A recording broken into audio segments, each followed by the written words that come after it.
Out कि भय out भरोसाहीन BJP के वोट दी मोदी जी बोले প্রথম দফার ভোট ভালোভাবে কাটলো, 91% থেকে 99% ভোট পড়েছে।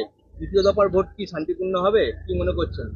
এখন টিএমসি প্রথম দফার ভোটে 2-3 ঘন্টার মধ্যে বুঝে গেছিল তারা হারছে, তাই গন্ডগোল করার চেষ্টা করছে, কিন্তু খুব একটা কিছু করতে পারেনি। তাই এবারে ওদের কোর এলাকায় আমরা ঢুকছি, তো ভোট তো লোকেরা দেবেই, তারা ভোটে ডিস্টার্ব করবে, ভয় দেখাবে, গন্ডগোল করার চেষ্টা করবে।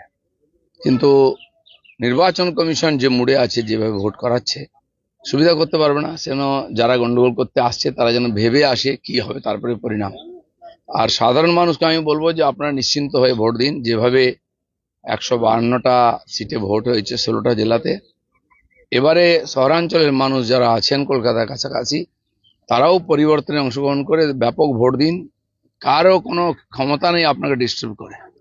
প্রথম দফা ভোটের পরে বিজেপি বলছে আমরা জিতবো, তৃণমূল বলছে আমরা জিতবো। মূলত জবাবটা কি 4 তারিখ ব্যালট বক্সের বক্সেই পাওয়া যাবে? তৃণমূল 4 তারিখ অবধি জিতবে, আমরা 4 তারিখে পরে জিতবো। দাদা, ভাঙড় এবং দেখা যাচ্ছে যে ভাঙড়, তারপর ডায়মন্ড হারবার, মানে দক্ষিণ চব্বিশ পরগনা, এইসব জেলাগুলোতে প্রতিবার ইলেকশনে ব্যাপক ভোট। এবার নির্বাচন কমিশনের কাছে কোনো আলাদাভাবে আছে? সব জায়গায় প্রস্তুতি আছে। যদি গন্ডগোল করতে কেউ আসে, পিঠের ডান্ডা ভাঙবে, এটা জেনে রাখুন নিশ্চিত।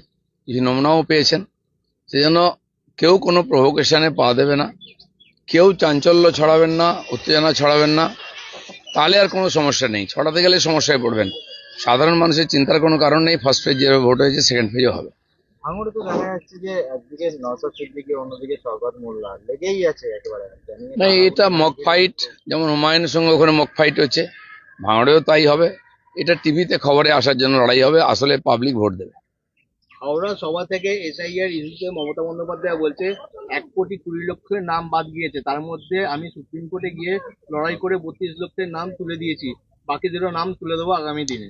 মানুষ এটা বুঝে গেছে যে মমতা ব্যানার্জি বিএলওদের দিয়ে এই সমস্ত নাম কাটিয়েছেন, সাধারণ মানুষকে হ্যারাসমেন্ট করেছেন, আর এখন সে নেওয়ার চেষ্টা করছেন। নির্বাচন কমিশন এবং আদালত কথা দিয়েছিল শেষ পর্যন্ত চেষ্টা করব, হয়েছে। আর যার হয়নি, কোনো কোনো সমস্যা আছে, পরের ইলেকশনে তারা অবশ্যই ভোট দেবেন।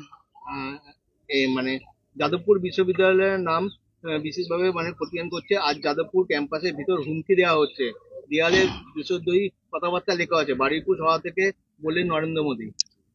যাদবপুর ইউনিভার্সিটি নিঃসন্দেহে ভালো ইউনিভার্সিটি, ভালো ছেলেরাই পড়ে, কিন্তু দেশদ্রোহী, দেশবিরোধী গতিবিধি ওখানে চালানো হয়। শুধু তাই নয়, ওই ছেলেদেরকে কিভাবে সংস্কারহীন অসভ্য বানানো যায় তার একটা ফ্যাক্টরি আছে ওখানে। নাহলে বাবুল সুপ্রিয় মন্ত্রী ছিলেন, তার সঙ্গে কি ব্যবহার করা হয়েছে সবাই টিভিতে দেখেছেন। রাজ্যপালের গাড়ি আটকে কিরকম বদমাইশি করে, যেটাও সবাই দেখেছেন। এরপরে ওদের সম্বন্ধে নতুন কিছু বলার নেই।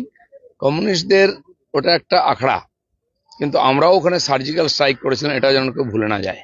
দাদা, সাত সকালে দেখা যাচ্ছে ইডি একেবারে তৎপর, চাল ব্যবসায়ীর বাড়িতে তল্লাশি চালাচ্ছে কেন্দ্রীয় বাহিনীর সঙ্গে। ইডি সারা বছর তৎপর থাকে এবং বিশেষ করে পশ্চিমবঙ্গকে দুর্নীতি মুক্ত করার জন্য ব্যাপকভাবে তারা লেগেছেন। জনতার এতে চাঞ্চল্য প্রকাশ করার দরকার নেই। ব্যাপক দুর্নীতির কারণে আজকে এখানে ব্যাপক ইনকোয়ারি হচ্ছে। চলুন। বিজেপিতে জয়েন করেছে, মূলত কি করেছে? রবিশঙ্কর, কি বলবেন? কোন রবিশঙ্কর? পুরো আম আদমি পার্টিটা, তার মধ্যে যারা কিছু মানুষ ছিলেন ঠিকঠাক, তারা বিজেপির মধ্যে চলে এসছেন বা আম আদমি ছেড়ে দিয়েছেন। রাঘব চাড্ডা, অন্যান্য এমপিরা, অন্যান্য তাদের নেতারা সব বিজেপিতে চলে এসছেন। ধান্দাবাজিদের একটা দল ছিল, সেটা নিশ্চিহ্ন হয়ে গেল ক্ষমতার বাইরে যাওয়ার পরে।